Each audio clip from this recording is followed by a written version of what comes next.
नमस्कार मित्रों, मैं हूं राकेश अचल और चक्षुदर्शी के इस खास प्रोग्राम में मैं आज आपसे बात करूंगा। आज मैं आपको खबरें नहीं सुनाऊंगा, आज मैं आपको प्रवचन दूंगा। प्रवचन इसलिए दूंगा क्योंकि आप लोग प्रवचनों पर ही विश्वास करते हैं, खबरें आपको अच्छी नहीं लगती हैं।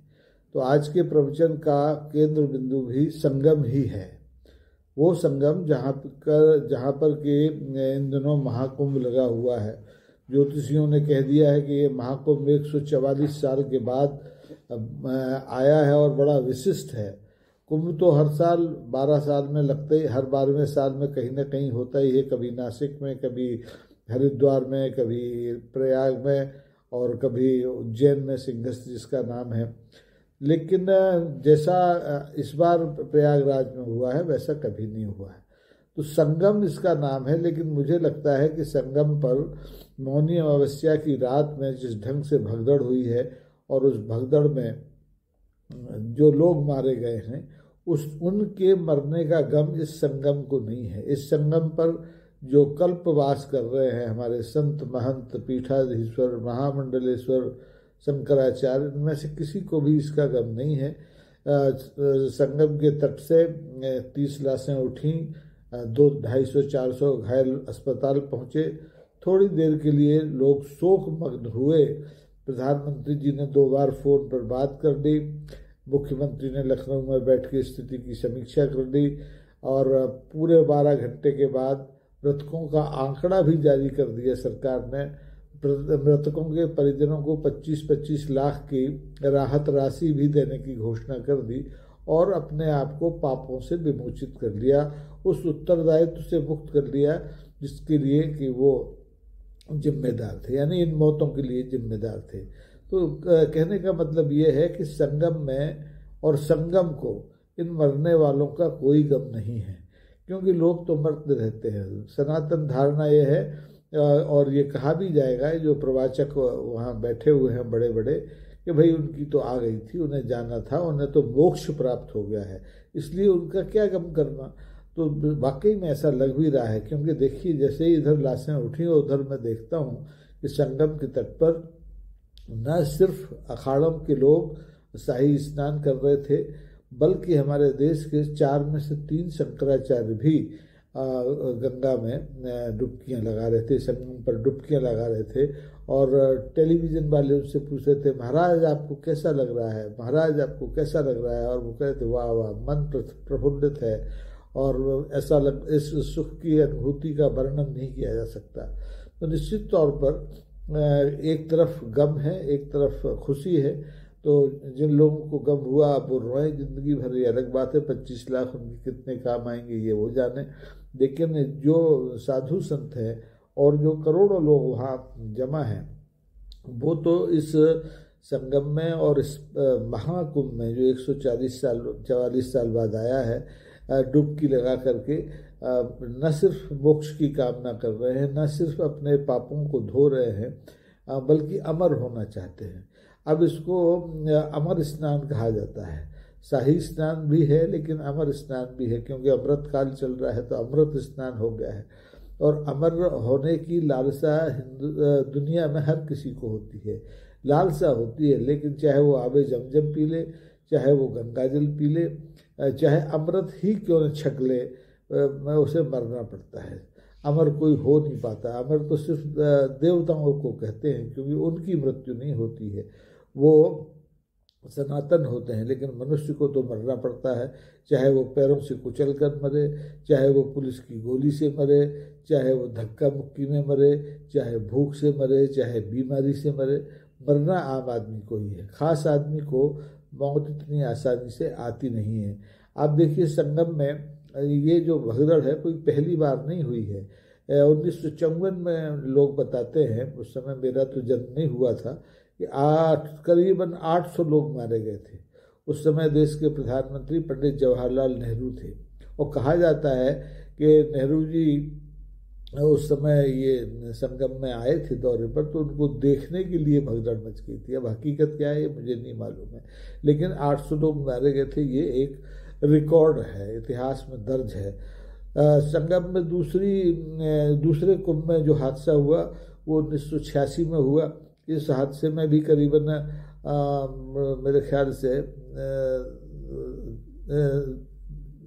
2086 में, नहीं मुझे तो कुछ तिथियों में गड़बड़ लग रहा है, वीर बहादुर उस समय वो मुख्यमंत्री होते थे उत्तर प्रदेश के, शायद 1986 हो, उस समय 200 लोग मारे गए थे।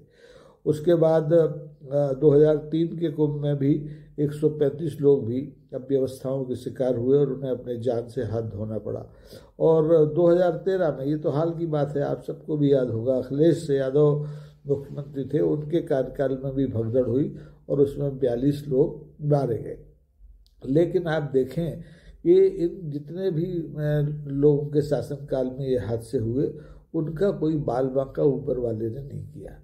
वो अखिलेश यादव मुख्यमंत्री बने, आज भी वो समाजवादी पार्टी के प्रमुख हैं, और वीर बहादुर जी तो खैर अब स्वर्गवासी हो गए हैं। और आज की सरकार को संतोष ये है, शायद ये संतोष है कि उसके कार्यकाल में जो महाकुंभ में भगदड़ हुई उसमें कुल 30 ही लोग मरे। अब 30 मरे या 300 मरे ये तो कोई नहीं जानता, लेकिन सरकार ने जो आंकड़ा दिया है हमें उस पर भरोसा करना चाहिए, क्योंकि संत महंतों की सरकार का आंकड़ा है और ये झूठ नहीं हो सकता। ये मानकर हम लोग चल रहे हैं कि 30 ही मरे होंगे, लेकिन 30 भी क्यों मरे, ये मानने के लिए और इसकी तह तक जाने के लिए अब न्यायिक जांच की घोषणा की गई है। इस देश में कितनी न्यायिक जांचें ऐसे हादसों की होती रही हैं और उनके क्या नतीजे आए हैं, और उनके बाद जो कथित रूप से या तो लोग दोषी मिलते नहीं हैं और मिल भी जाएं तो उनके खिलाफ क्या कार्रवाई होती है, ये पूरा देश जानता है। हाथरस में भगदड़ में जितने लोग मरे थे 120 के करीब, और क्या हुआ उसमें, आप बलि का बकरा ज़्यादा से ज़्यादा एसपी को बना देंगे, कलेक्टर को बना देंगे, संभाग आयुक्त को बना देंगे, लेकिन जो असली जिम्मेदारी है, नैतिक जिम्मेदारी है प्रदेश के नेतृत्व की, वो उसको तो मुक्त कर देंगे।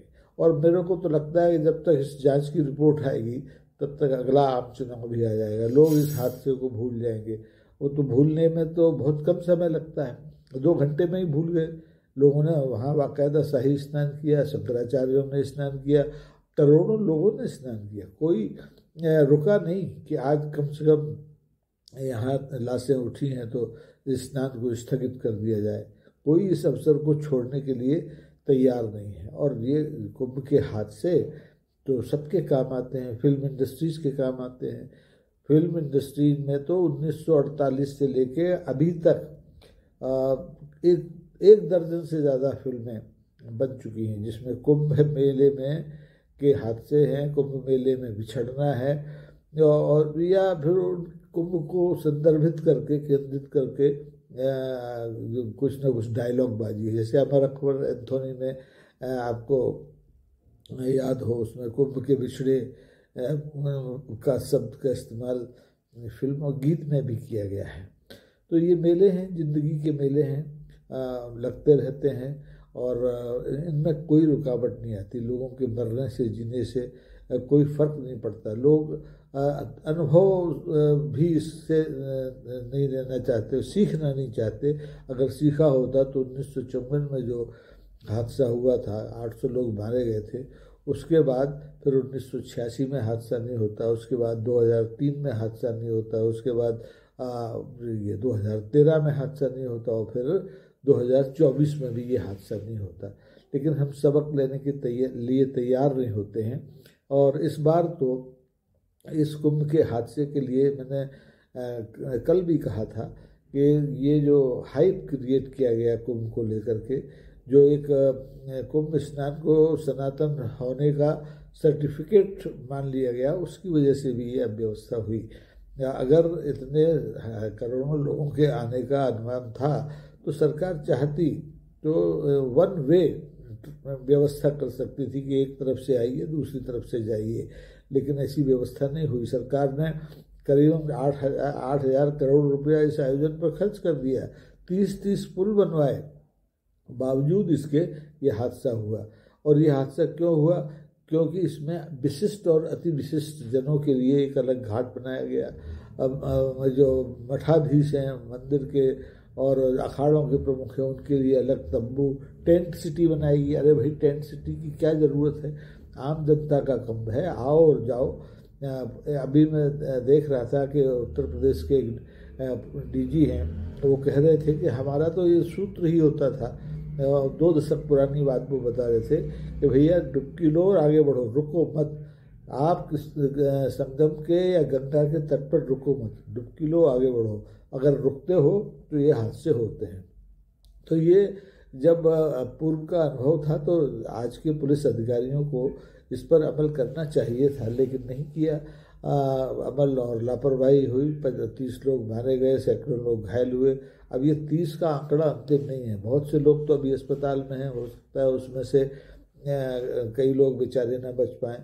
बहुत से लोग ऐसे होंगे जो अस्पताल गए ही नहीं हों और उनके परिजन जैसे तैसे उनको लेके अपने घर पहुंच जाए और वहाँ उनके साथ कुछ अनहोनी हो जाए। लेकिन मैं प्रार्थना करूँगा आप सबसे, जो इस कार्यक्रम को देख रहे हैं या इस कार्यक्रम को अपने मित्रों को दिखाना चाहेंगे, कि कुंभ में स्नान करने की ललक को कृपा करके त्याग दीजिए। अपने घर में गंगा जल रखा हो तो उसको डालकर स्नान कर लीजिए, उतना ही पुण्य मिलेगा जितना संगम में जाकर आपको मिलने वाला है। अब तो सरकार ने बाकायदा गंगा की सफाई पर जितना खर्च ध्यान नहीं दिया, उतना लोगों के घर घर गंगा जल पहुंचाने की व्यवस्था की है। अब तो आपको डाक घरों के जरिए घर बैठे गंगा जल मिल सकता है। आप जाइए और गंगा जल की शीशी ले आइए, जैसे कि आप बिस्लरी पीते हैं पीने के लिए, आसानी से मिल जाएगी। तो ये होड़ छोड़ दीजिए, इस अंधी होड़ में कुछ रखा नहीं है, कुछ हासिल होने वाला नहीं है। और कुंभ में अगर साधन है, सुविधा है तो ही जाइए, अन्यथा मत जाइए, क्योंकि ये विशिष्ट जनों के लिए तो ठीक है।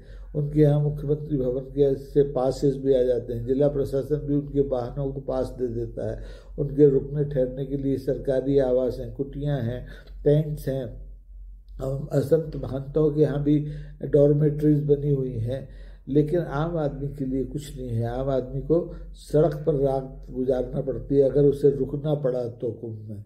अन्यथा तो स्थिति ये है कि लोग सुबह जाते हैं, 10-15 किलोमीटर दूर उनकी गाड़ियाँ उन्हें उतार देती हैं, वहाँ से फिर वो पैदल या हाथ ठेले पर बैठ कर के टुकड़ों टुकड़ों में गंगा तट तक पहुँचते हैं। संगम तक तो कोई पहुँच ही नहीं पाता, और वहाँ से स्नान करके जैसे तैसे स्नान करके फिर वापस होते हैं, और लौटने में भी उन्हें 8 घंटे की पद यात्रा करना पड़ती है, तब वो अपने वाहन तक पहुँच पाते हैं। तो इतना कष्ट उठाने की क्या ज़रूरत है? कठौती में गंगा लीजिए ना, मन को चंगा कीजिए और अपनी जान को बचाइए, अपने बच्चों के लिए बचाइए, अपने परिवार के लिए बचाइए, अपने रिश्तेदारों के लिए बचाइए। जान हथेली पर रख कर के अमरत्व पाने की होड़ सिवाय मूढ़ता के कुछ नहीं है। आप संगम जाएं तो भी आप हिंदू रहेंगे, न जाएं तो भी आप हिंदू रहेंगे। आपके हिंदुत्व का संगम में स्नान से कोई सीधा रिश्ता नहीं है। संगम एक पवित्र स्थल है, पौराणिक स्थल है, उसकी धार्मिक मान्यता है। तो जब आपको सुविधा हो तब जाइए।